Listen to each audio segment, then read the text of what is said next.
In the sprawling savanna of the Serengeti, an aging lioness named Queasy struggled to move forward. Beside her was Zane, a frail lion cub staying close to his mother's side, his steps tentative and filled with concern. 3 days earlier, Queasy had been gravely injured during an antelope hunt. A sudden kick had shattered her hind leg, leaving her unable to hunt or travel far. For 3 days, mother and cub went without food or water, their strength fading.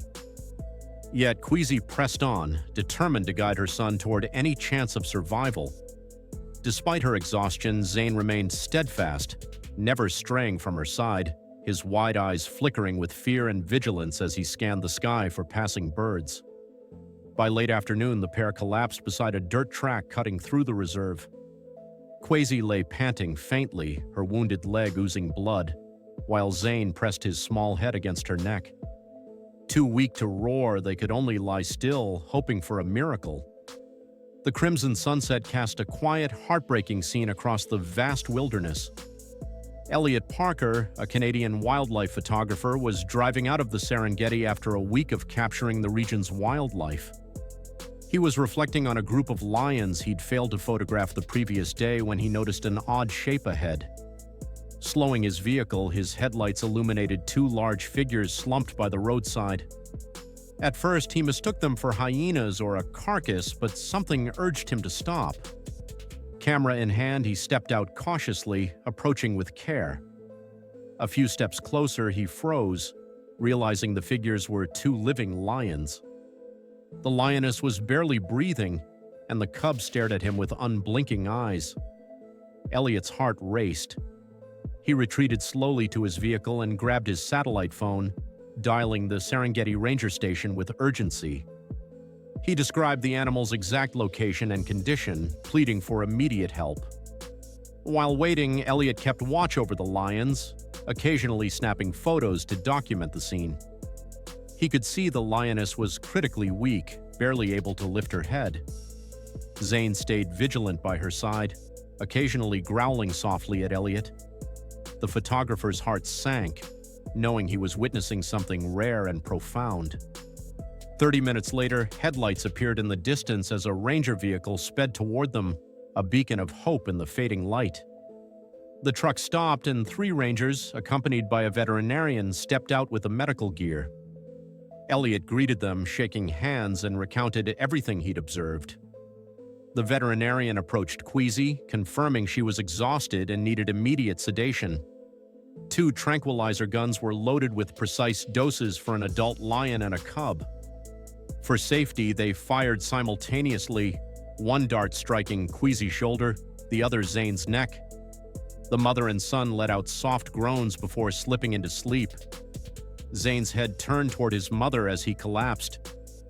The rangers checked their breathing, gently patting their heads to soothe them, then carefully loaded them onto stretchers. Queasy was placed in a large cage equipped with oxygen and heart monitors, while Zane was secured in a smaller cage, lying still but with half-open eyes full of sorrow. The team set off for the Serengeti Rescue Center, 18 kilometers away. Elliot followed, anxiety gnawing at him as he reviewed his photos. At the center, Queasy was rushed to the emergency treatment area, while Zane was taken to a secure isolation space. The staff examined Queasy thoroughly, checking her vitals and taking x-rays. The scans revealed multiple fractures in her hind leg, with little chance of full recovery. The veterinary team decided to operate that night to save her life. Meanwhile, Zane awoke from the sedation and, finding his mother absent, began to panic. He roared and thrashed against the cage, refusing to let anyone near, even those offering food and water. Despite fresh meat being provided, Zane ignored it, his distress palpable. The staff monitored him remotely via cameras due to his agitation. In the operating room, Queasy lay on the table as surgeons carefully opened the injured area. The procedure lasted over 4 hours, with metal plates used to stabilize the bones and internal sutures to close the wounds. When it was over, Queasy was moved to a recovery room, her leg bandaged, her breathing shallow but steady. Dr. Sarah, the lead veterinarian, decided to place Zane's cage beside his mother's. Upon seeing Queasy through the transparent wall, Zane calmed instantly. He stopped growling, pressed himself against the cage, and let out a soft whimper as if calling to her.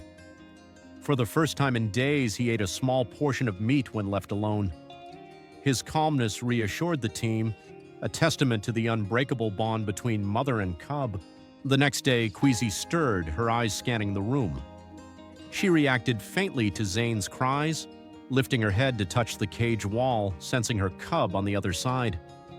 The staff watched, moved by the reunion. They knew the pair's recovery depended on their closeness. After 3 days, Queasy began eating again, sitting up and gently licking her wound. Seeing her progress, the team opened Zane's cage to let him join her. The cub entered cautiously, head low, eyes searching. He approached Queasy slowly, and she extended a paw, nuzzling his head in a tender embrace. Zane curled up beside her, purring softly, a moment that left the staff in awe. Days later, mother and cub were moved to a semi-wild enclosure with grass and open space. Queasy began to walk, limping but determined, while Zane scampered around, occasionally returning to lick his mother's face before exploring further. They basked in the sunlight, safe from hunger for the first time. Queasy's wound healed, but her hunting days were over. The reserve decided to keep her in long-term care as a symbol of resilience. Zane, however, was moved to a training area for orphan cubs, where he learned essential skills like tracking, stalking, and reading signs. Under expert guidance, he practiced hunting small prey like rabbits and birds. Zane quickly excelled, showing remarkable strength and instincts. Dr. Sarah called him a warrior with his mother's spirit. After 6 months, the reserve deemed him ready for release. One early morning, the gate of his enclosure opened, and Zane stepped confidently into the Serengeti. He soon joined a pride in the northern region that lacked a male leader. Through challenges and confrontations, he proved himself, rising to lead the group. In his first breeding season, Zane sired 3 strong, clever cubs. Trail cameras captured him teaching them to stalk under the golden afternoon light, a scene that thrilled the reserve staff. They dubbed him the Serengeti's heir, a testament to his mother's enduring love. Queasy remained in the semi-wild enclosure, cared for like royalty. She never hunted again but was kept clean and fed fresh meat daily. Visitors flocked to hear the story of Queasy and Zane, and a bronze statue of a lioness and cub was erected near the recovery area, symbolizing their unbreakable bond.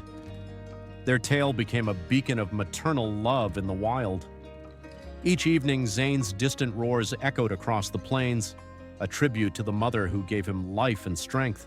He was born in a cage, not in a den among tall grass, not under the open sky, not beside his mother in the wild.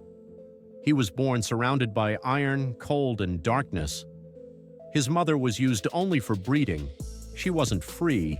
She didn't roam the plains, didn't hunt, didn't choose her own life. Her body belonged to people, and the purpose of her existence had been reduced to one thing: to give birth. Every cub she had was taken from her almost immediately. She wasn't allowed to lick them, hold them, or raise them. This cruel cycle repeated again and again. He was one of them. He was taken from his mother while still blind. From his very first days, he knew neither tenderness nor warmth nor safety. He didn't know what it meant to be a cub. Didn't know what it meant to grow up in a pride, to play, to learn to hunt, to explore the world. All he knew was the cold metal of the cage, rough hands, harsh voices, and pain. His childhood ended before it even began. He didn't grow up. He was shaped into an object of future spectacle, a product, an investment meant to be trained and placed under the lights. From an early age, he was trained, but in truth, he was broken. He was beaten when he refused to obey, starved when he failed to perform commands. He quickly learned resistance meant pain. The trainer's voice became the sound of fear. The whistle meant danger. The crack of the whip was law. He didn't know what good meant.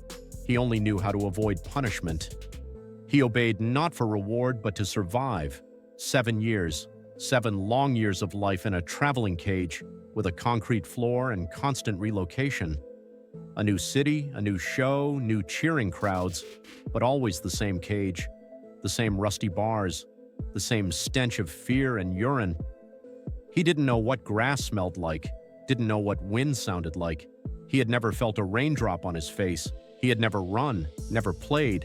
He wasn't living, he was existing. Every performance was torture. He walked into the arena to roaring crowds, spotlights blinding him, and the trainer with a whip at his back. He sat, jumped, laid down, did everything he was told. People clapped, children laughed, adults admired. No one saw what was behind those movements. Fear, not talent, not joy, just terror. Fear of pain, fear of hunger, fear of death. His soul had been burned out, his instincts suppressed. He didn't roar, he didn't growl, he didn't call for help, he just stayed silent. His voice had been broken before he ever learned to use it. He had long since stopped being a lion. He was a shadow, a mask. Outside, a proud predator. Inside, empty. He had forgotten who he was. He stared into nothing, waiting for pain, for commands, for it all to finally end. Then one day, everything changed. It happened early in the morning. Just another day, it seemed. The circus was parked on the edge of town. People were asleep. The animals were silent. Suddenly, footsteps, voices, strange smells. He heard metal tools, unfamiliar conversations. Someone was approaching. He tensed. These people weren't from the circus. They moved differently. They didn't smell of sweat and cigarettes. They didn't shout. They didn't rush. There was something else in their movements: calmness, purpose, respect. The lock clicked. The cage door opened. He didn't move, didn't growl, didn't run. He sat still. Was it a trap? A new trick? Another punishment? But no one shouted. No one yanked a chain. No one raised a hand. They carried him out. Gently, as if he were fragile, as if he were alive. The sun hit his eyes. He squinted, not in fear, in confusion. His body trembled.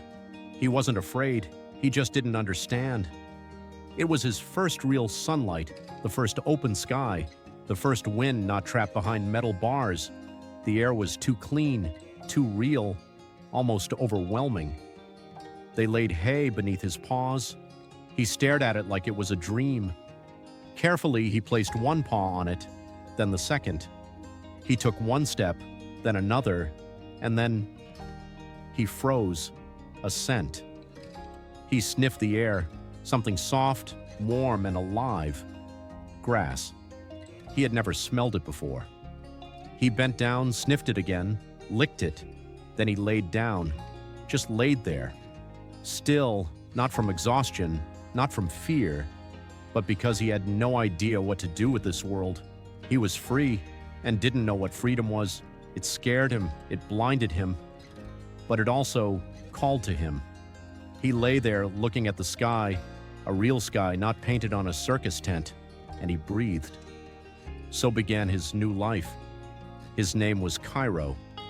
He was one of hundreds of animals rescued from circuses by people brave enough to fight for them. He was brought to a sanctuary where he heard silence for the first time, where no one gave him commands, where no one expected tricks, where no one rushed him, where they simply waited.